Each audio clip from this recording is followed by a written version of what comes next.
Thank you both for the moment. When the First Minister said that Milford Haven could provide a home for the UK's nuclear submarine fleet, well, it was either seen as a huge mistake or a clever piece of politics. It was condemned by opponents in a bad-tempered debate this week, and even some supporters have their problems with the idea. It's not going to happen anyway, but as Owain Phillips reports, that hasn't stopped people getting very worked up about it. Nuclear weapons have always been controversial. For some, they protect the UK, while for others they pose a risk to its existence. But if the UK ends due to Scottish independence, First Minister Carwyn Jones has said he would welcome the nuclear fleet, currently based in Scotland, to Wales. But I did notice that the Scottish Government no longer wishes to have the nuclear submarine base at Faslane, no longer wishes to house the UK naval nuclear fleet. Can I say that there will be more than a welcome for that fleet and those jobs in Milford Haven? The Ministry of Defence have said they have no current plans to move the UK's nuclear deterrent from Faslane in Scotland. But even the suggestion of bringing nuclear weapons to Pembrokeshire has provoked a strong public reaction.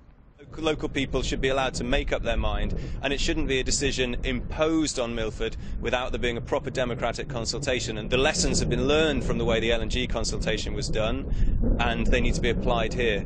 Nuclear submarines in Milford has to be a decision for the people of Milford Haven and Pembroke Dock, and it has to be made in a democratic and transparent manner. It can't be a secret deal done in Cardiff or London. The area is already home to the largest LNG terminal in Europe, and both locals and some town council members have voiced concern in adding nuclear weapons to the mix. But according to one expert in military strategy at Aberystwyth University, moving the nuclear fleet to Pembrokeshire would bring significant investment. All in all, we're talking probably in the short term hundreds of millions of pounds worth of investment to build up the necessary infrastructure. And over the lifespan of this programme, which is at least 30 years, that would probably accrue into billions. Although Dr. Finland does warn that security challenges and the natural shape of the haven are clear negatives. Faslane, in many ways, where they're based at the moment, is ideal in the sense that it's a bastion. It's well protected. It's got natural defences. Milford Haven is very open. It's a far from ideal location, and given a choice, you probably wouldn't select it as your number one option. Since the First Minister's suggestion, some commentators have seen the remark as a ploy by Labour to force Plaid to the fringes. But they tabled a debate on the issue, and Simon Thomas directed this jibe at Carwyn Jones. It's now 2 weeks since the First Minister crashed this particular Trident submarine of job creation onto the sandbanks of inadequate policy work, and since then no amount of turbine charge reversing has been able to get the First Minister or his government off these particular rocks. But the First Minister seemed to confirm that the whole issue was linked with Scottish independence. To make it clear, there have been no discussions with the UK government on this, nor are there any grand plans to seek to bring Trident to Wales. It's an important issue because it illustrates the cost, or one of the costs, of independence to Scotland. With the Scottish referendum 2 years away and the practical difficulties of a base in Pembrokeshire, it's unlikely we'll see submarines like these in Milford Haven anytime soon. But with Labour trying to sink Plaid, and they in turn looking to split the Welsh Government, both sides think this issue can be used as a political missile. Well, Mick, Antoniw, well, let's do the issue itself first and then the politics straight afterwards. You're against the idea, aren't you? Absolutely against. Why? I've been totally opposed to nuclear weapons. I don't think we should have nuclear weapons, and I don't think we should have Trident. OK, even if Scotland were to go independent? Absolutely. OK. Peter Black, you're against as well, I think. Well, yeah, the Liberal Democrats are opposing the renewal of Trident. We don't think it's appropriate in the current age. It's not the way we should be moving forward. Okay. And clearly, in that regard, we wouldn't want it in Milford Haven. But I think it would cause huge problems in Milford Haven. You have a massive oil and gas terminal there. You cannot really have nuclear submarines in the same vicinity. Okay. There needs to be a huge, massive infrastructure investment and a loss of jobs, possibly. Okay. Nice and clear then. What's less clear, Mick, Antoniw, is why you're the leader even raised it as an issue at all? What was going on?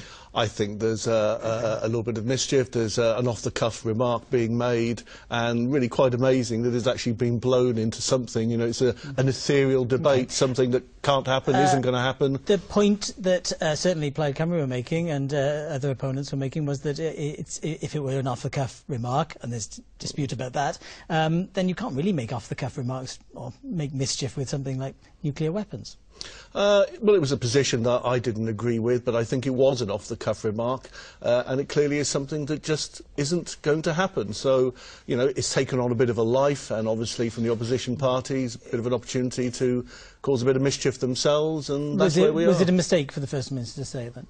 He can answer for himself on whether it's a mistake or not. Do you think it was a mistake? It put you in a tricky position then. Well, it was a position that I don't agree with. So, you know, I think it was an off-the-cuff remark on something I don't agree with, and but for something that isn't going to happen. Okay. Peter Black, is that a satisfactory explanation? Well, it isn't really. I mean, what it does show is that when you have a policy-free, legislation-free vacuum, how much off-the-cuff remark from the First Minister can actually generate headlines and controversy and actually fill Assembly time. If we were having laws to debate, which we should be having by now, I don't think that would have happened. We would have been having much more serious debates about what needs to be done in Wales, but instead we've had a year now of this government, over a year. We've had one act passed and very little sign of other acts coming forward. And in some ways, I mean, we're getting proxy debates, aren't we? Right. It's almost about everything else but the issues. Everything but the issue. We've been made a law-making parliament. We've got acts of the Assembly to pass, and so far we've had very little to debate on the chamber.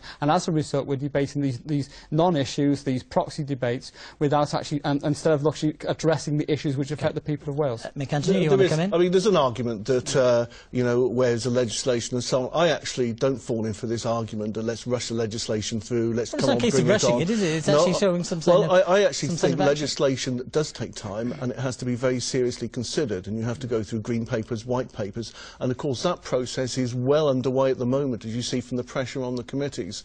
I think the idea that you could speed up and suddenly bring legislation forward, I think all that would do is result in bad legislation, and I say that from my past experience with legislation at the Westminster. OK, that's a fair point though, isn't it, Peter Black? Well, I think that maybe, but the First Minister keeps telling us about how detailed the Labour Party manifesto was, how much policy was in there, how well thought out it was, and yet none of that policy seems to make it to legislation. You begin to wonder what preparation was done before the election in this regard, and we're not seeing anything at all. Very quick. Problem is, you've got to have detailed consultations, and they take time. All right, we can't have any more time on that one. Thank you.